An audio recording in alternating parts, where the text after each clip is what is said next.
नमस्कार। बिहार की राजनीति भाई पिछले 1.5 साल में तो गजब की उठापटक देखने को मिली है ना? हाँ बिल्कुल। किसी फिल्म की कहानी जैसी लगती है। सही कहा।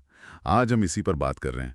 हमारे पास बिहार की सियासी बिसात, चाल और मात का जो विश्लेषण है, उसके आधार पर समझने की कोशिश करते हैं कि ये सब हुआ कैसे, पर्दे के पीछे क्या चल रहा था। हाँ चलिए शुरू करते हैं। तो कहानी शुरू होती है जनवरी 2024 से।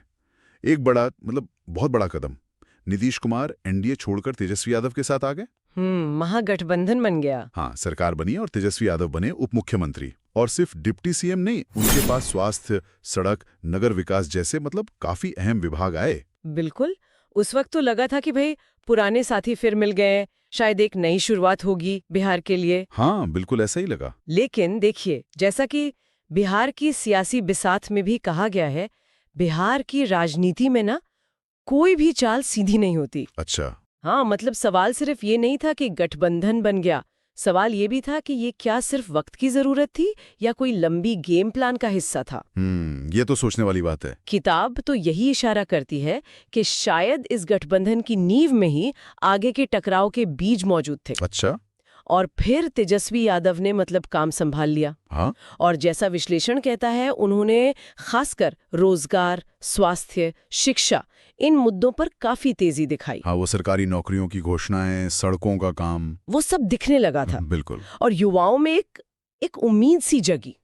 वो नारे भी चलने लगे थे, अब की बार तेजस्वी सरकार। हाँ, वो माहौल तो बन रहा था। उनका ग्राफ ऊपर जा रहा था, ये तो साफ था। और इसी दौरान नीतीश कुमार वो एकदम शांत है। हाँ, और बिहार की सियासी बिसात इसी खामोशी को बहुत अहम मानती है। अच्छा, कैसे? देखिए, ये सिर्फ चुप्पी नहीं थी, ये एक मंझे हुए राजनेता का हवा का रुख भांपना था एक तरह से।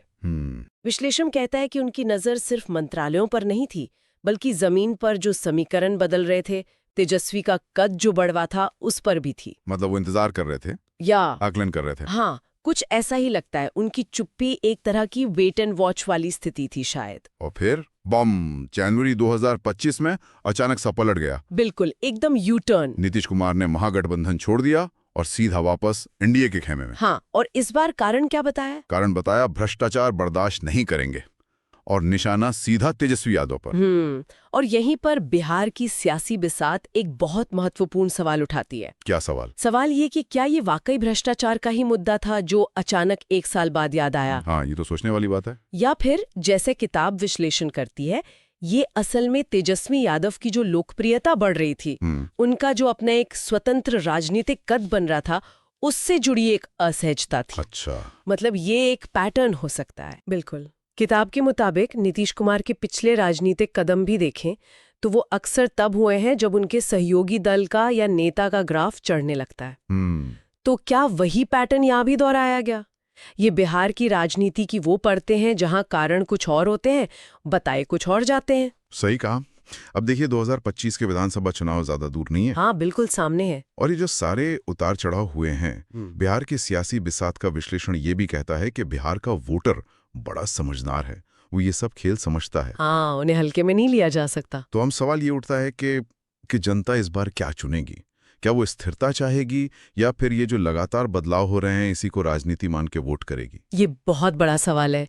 बिहार की राजनीति में ये जो शह और मात का खेल है ना, ये कभी रुकता ही नहीं है। सही है।